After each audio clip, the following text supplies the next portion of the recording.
अस्सलाम वालेकुम रहमतुल्लाह। आप तमाम दोस्तों को मेरी तरफ़ से ईद मुबारक। अल्लाह ताला आप तमाम दोस्तों के रोज़े, हज, ज़कात जो कुछ भी आपने अल्लाह ताला के रास्ते में ख़र्च किया वो कबूल फ़रमाए।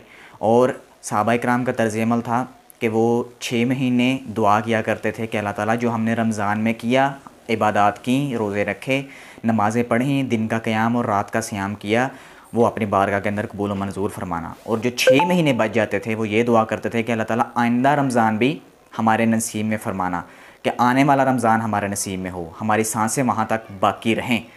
तो तमाम दोस्तों से गुजारिश है कि 6 महीने दुआ करें और 6 महीने ये दुआ करें कि अल्लाह ताला हमारे नसीब में दोबारा से रमज़ान लेकर आए और ईद की खुशियाँ आप तमाम दोस्तों को मुबारक हो।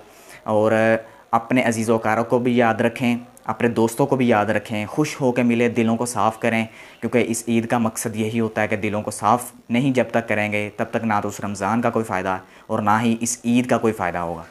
तो तकबीरात को बुलंद हमेशा कीजिएगा, क्योंकि सहाबा इकराम का तर्ज़ अमल था कि जब वो पास से गुज़रते थे तो इतनी ऊँची आवाज़ से तकबीरात पढ़ा करते थे कि अगर कोई खामोश भी खड़ा होता था तो वो सुन के या देख के तकबीरात बुलंद किया करता था। तो तकबीरात पढ़ें, अल्लाह ताला की बड़ाई बयान करें, दोस्तों से मिलें, खुश हो के मिलें और अपने अज़ीज़ व अक़ारब को याद रखें। रमज़ानुल मुबारक के जाने का दुख तो होता है, लेकिन अल्लाह ताला से दुआएं करें कि अल्लाह ताला हमें जो घड़ियाँ नसीब हुई हैं अल्लाह ताला वो बस अपनी बारगाह के अंदर कबूल मंजूर फरमा ले, क्योंकि रमज़ान का हक़ हम कोई भी अदा नहीं कर सकता, ना मैं और ना आप, कोई भी अदा नहीं कर सकता। बस जो कुछ भी हमने टूटे फूटे रोज़े रखे हैं अल्लाह ताला बस अपनी बारगाह के अंदर कबूल मंजूर फरमा ले।